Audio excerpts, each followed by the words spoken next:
I feel like I'm losing my mind. Is everybody in the world blind? ഋഷിട്ടാ, ദേ coffee. ഇത് എവിടെ പോയി?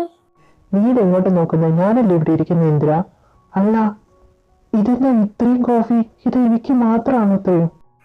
അരമണിക്കൂർ കൂടുമ്പേ ചാപ്പി എന്ന് ഇവിടുന്ന് പറഞ്ഞാൽ മതി. ആ പണിയുടെ ഇടയിൽ നിന്ന് ഞാൻ വേണം എടുത്തോണ്ട് വരാൻ. എനിക്ക് അതിന് വയ്യ, അതുകൊണ്ടാ എല്ലാം കൂടി ഇവിടെ കൊണ്ടുവന്നിട്ടുണ്ട്. ഇഷ്ടമുള്ളപ്പോ കുടിച്ചോളൂ. എന്റെ ഇന്ദിരേ, എന്താ നിന്റെ ബുദ്ധി? റോക്കറ്റാ? ആ റോക്കറ്റും കൂടി എന്റെ നെഞ്ചത്ത് വന്ന പതിക്കുന്നല്ലോ. അല്ല, യോഗേഷ് എവിടെ? അവന് കോളേജിൽ പോകാൻ സമയമായില്ലേ? കൃത്യനിഷ്ഠ എന്ന് പറയുന്നില്ലേ? എന്റെ കൊച്ചിനെ കുറിച്ച് എന്തെങ്കിലും പറഞ്ഞാലുണ്ടല്ലോ, അവന് കൃത്യനിഷ്ഠ കിട്ടും നന്നായിട്ട്. 7 മണിക്ക് അവിടെ സ്കൂൾ കോളേജൊക്കെ തുറന്നു വെച്ചിരിക്കുന്നത്. എന്നാൽ അവന്റെ എക്സസൈസ് ഒക്കെ കഴിഞ്ഞ് ഫ്രഷ് ആയിട്ട് അവൻ വന്നോളൂ.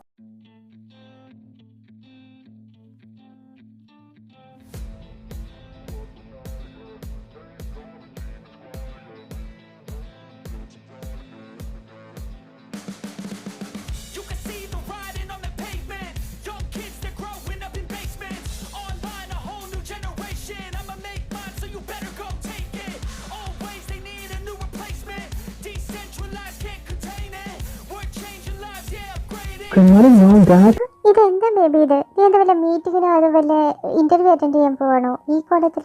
എന്തായാലും കാണാൻ എൻസോയിട്ടുണ്ട്.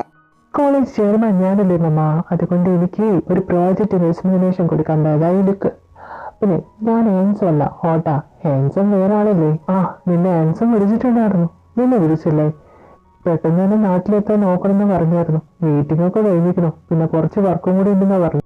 എന്താ ദേവേട്ടാ ഇത്? ധ്രുവ വിളിച്ചിട്ടില്ലെങ്കിൽ ഇവൻ വിളിക്കാതിരിക്കും തോന്നുന്നുണ്ടോ? ഇവൻ വിളിച്ചോണ്ടിരിക്കും. അവന്റെ ശബ്ദം കേട്ടില്ലെങ്കിൽ എന്റെ ബേബിക്ക് ഉറക്കം വരത്തില്ലല്ലോ. അല്ലേ രൂപേഷ്? മമ്മ, രാവിലെ തന്നെ ആക്കിയത് മതി. എനിക്ക് വേറെ സാറി, ഞാൻ പോകാൻ നോക്കട്ടെ. ബൈ. ഇതാ, നീ കോളേജിൽ തന്നെയാണോ ഫുൾ ഡേ കോളേജിൽ നിൽക്കാൻ പോകുന്നേ? മമ്മ, ഞാൻ എക്സ്ട്രാ ഡ്രസ് എടുത്തിട്ടുണ്ട്. രൂപേഷ് ഒരുപാട് വലുതായി പോയില്ലേട്ടാ. ഏട്ടന് ഓർമ്മയില്ലേ ധ്രുവയുടെ കയ്യും പിടിച്ച് അച്ഛനമ്മയും നഷ്ടപ്പെട്ട് അമ്മയെ കാണണമെന്ന് പറഞ്ഞ് കരഞ്ഞു വന്ന ആ 11 വയസ്സുകാരന്റെ മുഖം? അതാ എനിക്കിപ്പോഴും മനസ്സിൽ നിൽക്കുന്നത്. ഓർമ്മയുണ്ട്.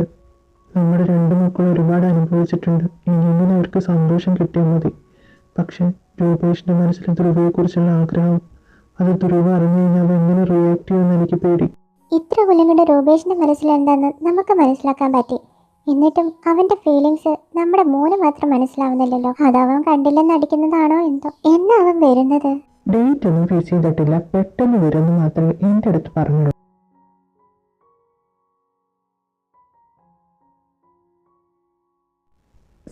സാറിനോട് വരാൻ പറഞ്ഞു. ആ രൂപേഷ്, കം സിറ്റോ, ഇരിക്കണോ. ഞാൻ ചെയ്ത സെമിനാറിലും പ്രസന്റേഷനിലും എന്തെങ്കിലും മിസ്റ്റേക്ക് എന്തെങ്കിലും സംഭവിച്ചു? അതാണോ? താൻ എന്തായി പറയുന്നത്? തൻ്റെ പ്രിൻസിപ്പളാണ് ഞാൻ പറയുന്നത്. എനിക്ക് അഭിമാനമായിട്ടുള്ള നിമിഷമല്ല. നമ്മുടെ സ്റ്റാഫിനും അതുപോലെ വന്ന ഗസ്റ്റിനൊക്കെ തൻ്റെ പ്രസന്റേഷൻ ഒരുപാട് ഇഷ്ടമായി. Thank you sir. ഞാൻ ഒരുപാട് പേടിച്ചു പോയി വിളിച്ചെന്ന് കേട്ടപ്പോൾ. താൻ നല്ല ഇന്റലിജന്റ് സ്റ്റുഡൻ്റ് അല്ലേ? തനിക്ക് എന്തെങ്കിലും തെറ്റ് പറ്റുമോ? താൻ ശരിക്കും തൻ്റെ ബ്രദറിനെ പോലെ തന്നെയാണ്. ഇങ്ങനെ തുടങ്ങി എൻ്റെ ബ്രദർ. എന്തായാലും ധ്രുവ വന്നു കഴിഞ്ഞാൽ എന്നെ കാണാൻ വരാൻ പറയണം. ധ്രുവ എന്നാ എത്തുന്നത് നാട്ടില്? എന്നാ വരുന്നതെന്ന് അറിയില്ല. ധ്രുവ നാട്ടിലെത്തിയ ഞാൻ സാറിനെ കാണാൻ വരാൻ പറയാം. പിന്നെ sir, don't repeat that. He is not my brother. I am interested. Cool. താൻ എന്തെങ്കിലും വേറെ വർക്ക് ഉണ്ടെങ്കിൽ ചെയ്യാൻ നോക്ക് രൂപേഷ്. ചെല്ല്. Okay, thank you sir. എൻ്റെ അമ്മ, ഇപ്പോഴത്തെ പിള്ളേർക്ക് ദേഷ്യം വരുന്ന എന്തിനൊന്നും അറിയുന്നില്ല. സ്വന്തം ബ്രദറായിട്ട് കമ്പയർ ചെയ്തപ്പോൾ ഇഷ്ടപ്പെട്ടില്ല. അങ്ങേരുടെ എന്താടാ അങ്ങേരും ചീത്ത വിളിച്ചിട്ടാണല്ലോ ഇറങ്ങി വരുന്നത്? എന്ത് പറ്റി രൂപേഷ്? മുഖത്തൊരു വാട്ടം. നമ്മുടെ പ്രസന്റേഷനും സെമിനാറിനെ കുറിച്ച് ആളെന്തെങ്കിലും നെഗറ്റീവായിട്ട് എന്തെങ്കിലും പറഞ്ഞോ? അതൊന്നല്ല. അങ്ങനെ പഴയ പല്ലവി തന്നെ. എൻ്റെ ബ്രദറിനെ പോലെ ഞാൻ, മിസ്റ്റർ ധ്രുവ വർമ്മ. എടാ, ഇത് പ്രിൻസിപ്പൽ സാറിന്റെ സ്ഥിരം പല്ലവില്ലേ? നീ എന്തിനാ അതിന് ടെൻഷൻ അടിക്കുന്നത്? സാറിന് അറിയില്ലല്ലോ നിന്റെ മനസ്സിലെ ധ്രുവയുടെ നീ ലവറായിട്ടാണ് കണ്ടിരിക്കുന്നുള്ളത്. എനിക്കറിയാം. പക്ഷെ എന്ത് ചെയ്യാനടാ, മറ്റുള്ളവർ എപ്പോഴും ധ്രുവ എന്നൊരു ബ്രദറായിട്ട് പറയുമ്പോൾ എനിക്കത് പിടിക്കുന്നില്ല. എടാ, അത് വീട്. ഇനിയിപ്പോൾ അതും പറഞ്ഞുകൊണ്ടിരിക്കാതെ എനിക്ക് ദേഷ്യക്കുന്നുണ്ട്. നമുക്ക് പോവാം. എൻ്റെ ദുഃഖത്തിൻ്റെ ഇടയിലും ഇങ്ങനെ തിന്നണമെന്ന് മാത്രമേ വിചാരമുള്ളൂ. ഇന്ന നടക്ക് പോ. എന്നിട്ട് നിന്റെ പേര് വെട്ടി പിരിഞ്ഞ് നടക്ക്. ഞാനും ഉണ്ട്.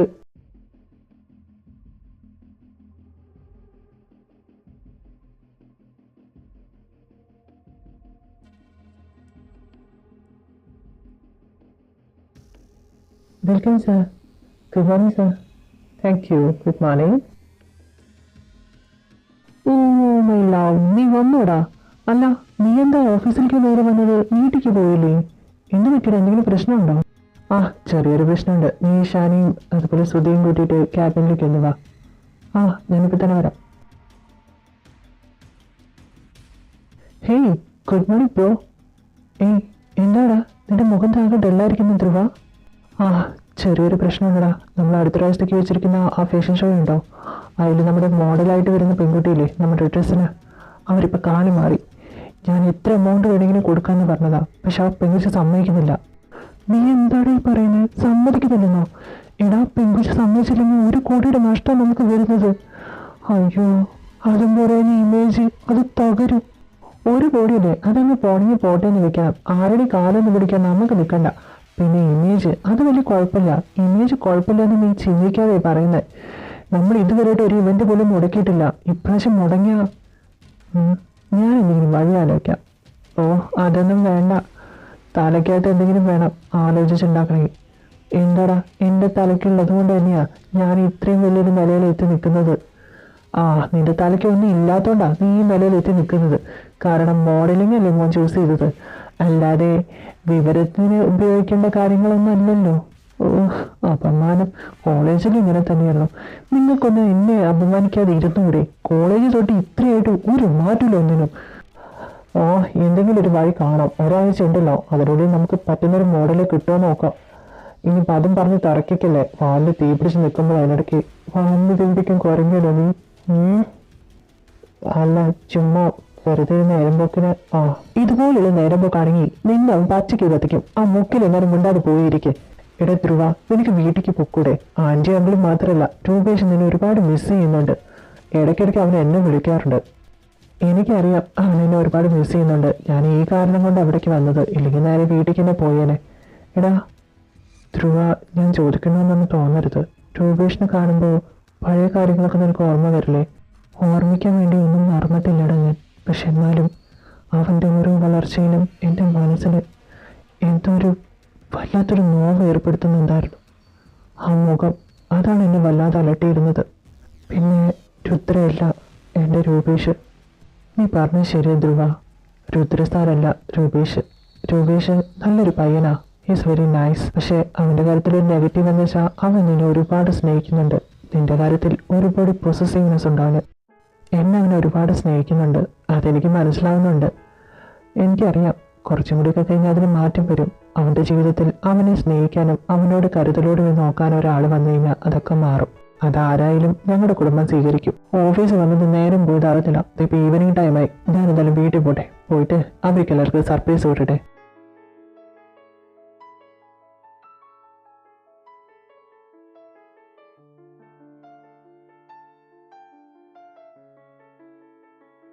ഹലോ പരിപടി, ഞാനിവിടെ ഇല്ലാത്ത കാരണം സുഖിച്ചടിച്ച് പൊളിക്കാൻ തോന്നുന്നു. അയ്യോ ധ്രുവ. ആ, ഒരു ധ്രുവ, നീ വന്നോ?